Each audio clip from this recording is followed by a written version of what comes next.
জয় নিতাই, জয় গৌর, জয় রাধাপুর, জয় মোহন। নিতাই চাঁদের অশেষ কৃপায় আশা করছি তোমরা সকলে সবাই খুব ভালো আছো। আমিও গুরু গোবিন্দের কৃপায় খুব ভালো আছি।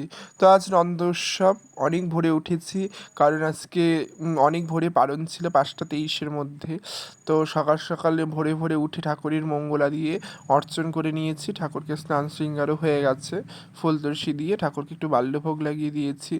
আর যেহেতু অনেক তাড়াতাড়ি আজকে অর্চন হয়েছে, তো ঠাকুরকে আজকে সকালবেলায় তো ক্ষীর হয়েছে, এখন আবার মালপোয়া পাটিসাপটা এই সব দিয়ে বাল্যভোগ হলো।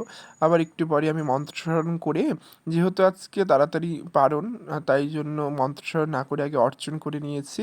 এখন মন্ত্রস্মরণ করে ডালিয়াও করব, ডালিয়া করেও সেটাও ভোগ লাগাবো। তো চলো। তো আমি মন্ত্রস্নান করে রসোইও চলে এসেছি, বাল্যভোগ করে রেখেছি, ভোগটা লাগাবো। আর আজকে আমি নিচে বসে রান্না করছি, পায়ের এত ব্যথা, শরীরটাও ভালো না, মা বারান্দায় বসে করছি। আর আমার এক মিনু মা আর আমার মা সবজি আমানি করছে, আর প্রচণ্ড আজকে গরম। তো বসে বসেই রান্না করব আজকে, আর অল্প লোকের রান্না, ঠাকুর নিয়ে অল্প, বাড়ির যেই কয়জন সেই কয়জনই আমরা প্রসাদ পাবো। তো অল্প করেই ভোগের রান্না, তাই জন্য বসে বসে আস্তে ধীরে করছি। তো আমি এদিকে ডালটা বসিয়ে দিয়েছি, আর এদিকে পায়েসটাও হয়ে গেছে। মটর ডাল করছি হিং দিয়ে পাতলা করে, গরমের মধ্যে খুব ভালো হয়। আর এদিকে পায়েসটাও হয়ে গেছে মোটামুটি, আর ডালিয়া করে রেখেছি, এখন আমি ভোগ লাগাতে যাবো, আস্তে আস্তে এই পায়েসটা হোক। তো সকালে ডালিয়া হোক প্রসাদ পেয়েও এসেছি, প্রায় রান্না মোটামুটি শেষের দিকে আমার। তো এখন আমি এদিকে আলু পনির রসার আলু দিয়ে মশলাটাকে ভালো করে ভেজে নিচ্ছি, এখন রস দিয়ে দেবো, মানে জল দিয়ে দেবো। আর এদিকে মোচা সেদ্ধ বসিয়েছি।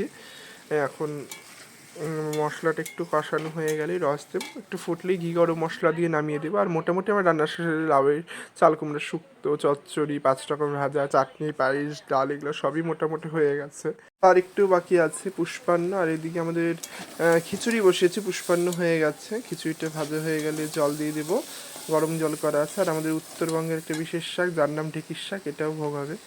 তো মধ্যাহ্নকালীন ভোগ দর্শন করো, ভোগ হয়ে গেছে, ভগবানের আরতি হয়ে গেছে, কেউ নেই, খালি আমার ভাস্তা বাবা আর এক তিথি মিলি কৃতি হরিনাম কীর্তন করছে, আরতি হয়ে গেছে। তো আমার এই ভিডিওটা যদি ভালো লেগে থাকে, সবাই পেজটিকে ফলো করবে আর কমেন্টে জানাবে কেমন লাগলো। সবাই ভালো থাকো, সুস্থ থাকো, এবং গুরু গোবিন্দের কৃপায় সকলে ভজন করো, এবং সবাই ভালো থেকো। জয় শ্রী রাধে, জয় জয় শ্যাম। সবাই ভালো থেকো। জয় গৌর হরি, জয় মহাপ্রভু, বলি নন্দ সৎ কি জয়।